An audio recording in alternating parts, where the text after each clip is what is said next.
there was this old boiler stove in here. We took the door off it to make it lighter. But here's the old back boiler, completely burnt out. This thing is rough. So it'll be hooked up to the heating system to help with a little bit of the heating cost. This thing is a beast. The other one is bigger, I'd say. So this was originally just heating copper cylinder. So to give you hot water in the bath, the shower, and the faucets. And it was heating one radiator on the wall at the back.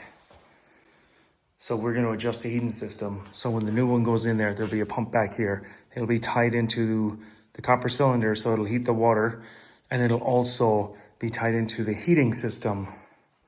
So it'll circulate hot water from this through the radiators in the house. I don't think it's going to heat the house 100%, but it will help. The old one is out. That was not easy. The knack box was a little too tall, but we got it out. We didn't die, right, Dad?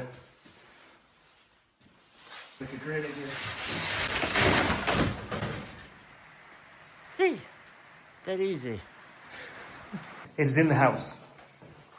We're gonna have to adjust the location of these pipes. This one's got to come over by about 3 inches. That one has to, I think, go down and over a little bit, but they're easily accessible from the back. We don't have any fittings, so we can't put this in today. And we're gonna have to shimmy it down this onto this. It is a beast. We took the door off. We took everything that was removable out of it to make it lighter. All right, we're getting ready to put the stove in. We are doing a 4-pipe hookup. 2 of the pipes will be going to the cylinder upstairs for the hot water. The other 2 will be going to the heating system. That's what it says in the manual. You can do that. So we are going to do that because our cylinder only has 1 coil. So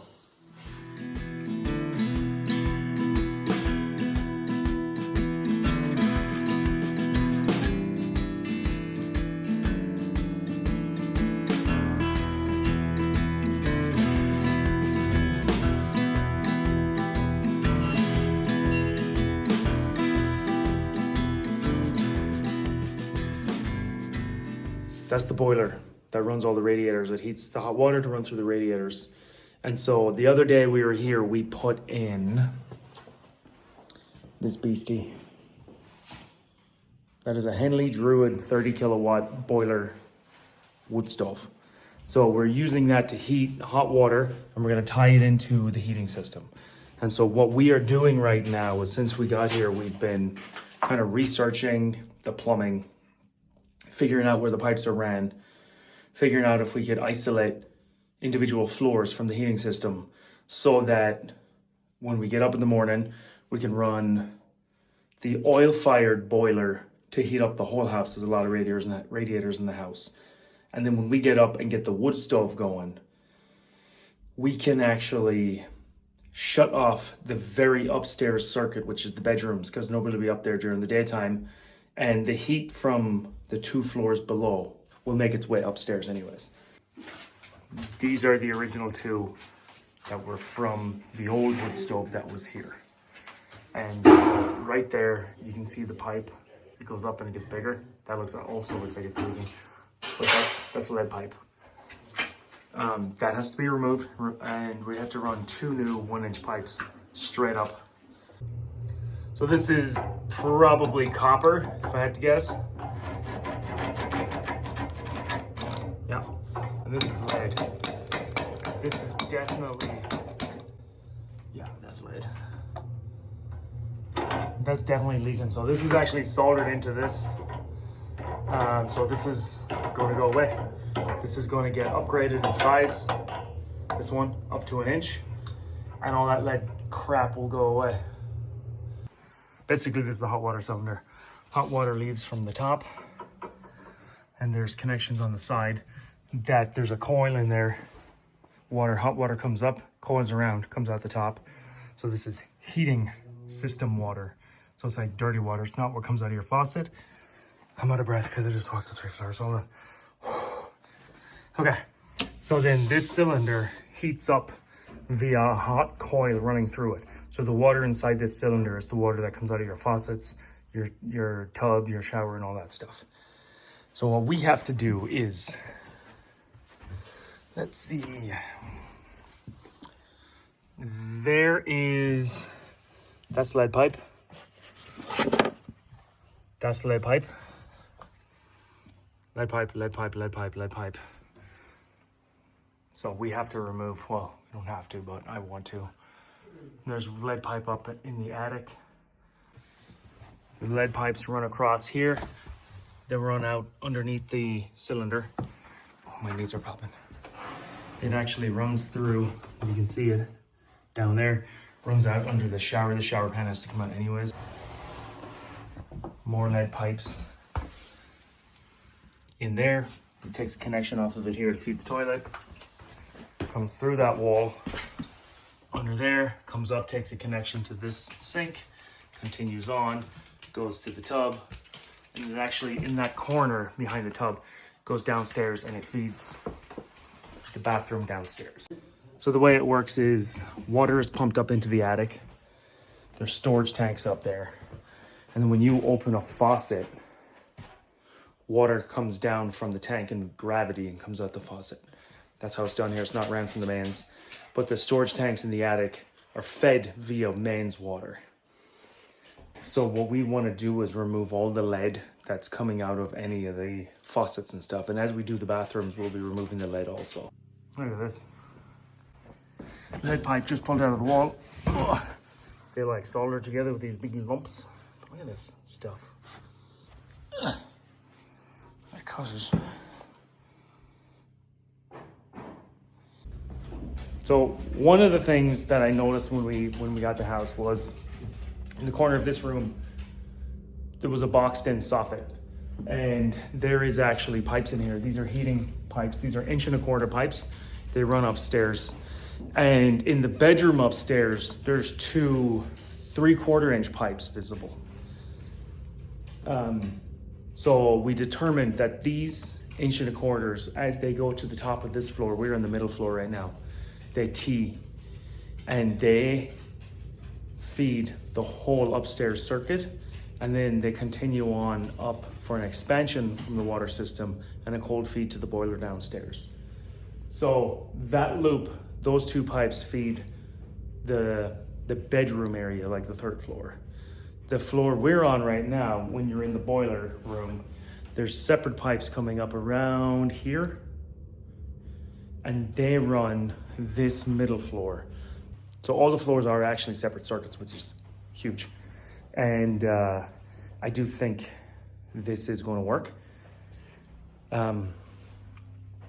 So what we're going to do is we're just going to order some material, start ripping out lead pipe, and we're going to replace the water tank in the attic because it's old.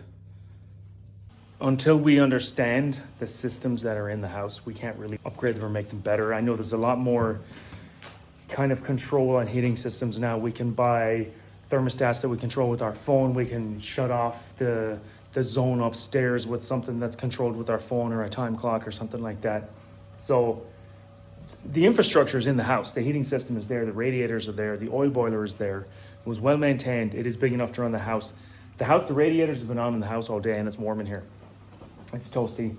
And we just, now that we understand the heating system, we can start pulling the lead pipe out and trying to get this wood boiler heat the radiators, even if it's only half the radiators in the house. If it's the middle floor, that'll go up to the upstairs. And because the fireplace is downstairs, that'll heat the downstairs. So here's the oil boiler. Just want to give you a quick look. That is the pump. So the way this works is this heats up water. There's a pump that pumps water down into the back of the boiler. It comes out of the boiler hot, goes up. These small pipes going this way and the T's on the smaller pipes, that's for the basement level, okay? And then this is going up. And these two pipes here go up to the middle floor. So that's the sitting rooms and dining rooms. And this over here is the zone that goes up to the bedroom. That's the bedroom zone there. So this is the valve that we put on. And we just have it wired into a simple switch. We wanted to make sure it was all working correctly before we got, you know, too technical with what kind of control we wanted to run on it. So we flick that switch. The valve either opens or closes. There's a light on it right now. There's a green light. When we flip it the other way, it will turn red. So right now that valve is open and the bedroom zone is fully open. So when the boiler is on, the water is circulating through. This is a pipe stat. So it's a thermostat that clamps onto the pipe. You set it to a temperature, and when this senses the temperature, it like a temperature drop, it triggers the boiler to come on. And when the boiler comes on, it triggers the pump to start pumping water back, cold water back down into the boiler that heats up, goes up, and then circulates through everything. So, all right, I wanted to give you a rundown on the heating system. We've completed the job in the house, and I'm very happy with how it came out. So essentially, when we bought the house had kind of two systems in play in the house. There was an oil-fired boiler that heat the radiators only. And then in the kitchen, there was an old wood stove with a big back boiler in it that heat water that went to the copper cylinder. And so the copper cylinder is essentially the domestic hot water for the house.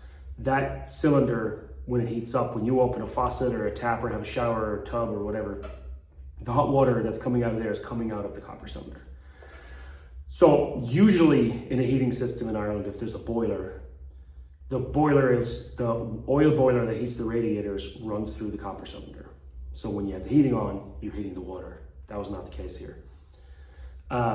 The wood stove that was here, because it was in such bad shape, it was not able to hold water. So that was actually capped off, like turned off. There was no water to it.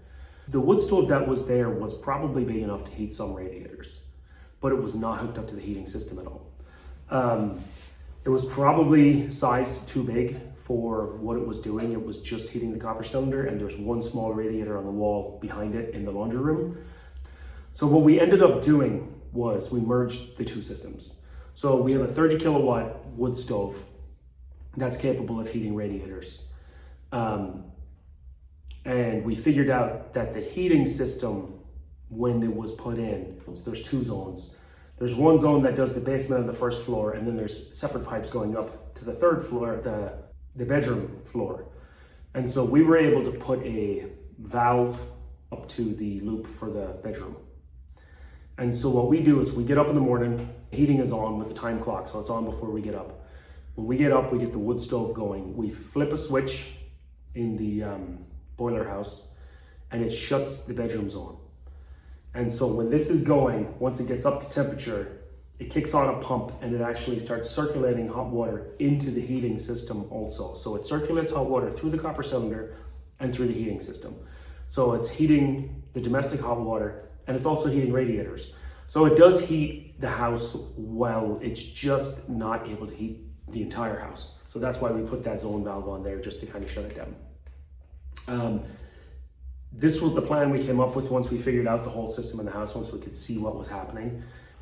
All right, so I'm gonna call that on the heating system video. That's pretty much it done. I definitely wouldn't have been able to do this without my dad. He knew these heating systems. I didn't have any idea how they worked until he kind of showed me exactly what was going on the different systems and everything. So I do appreciate him being here and busting his ass here for it to get it all done while he was here. So thank you for watching. Please like, comment, subscribe, share it with a friend if you liked it, and drop a comment below if you want to get in touch.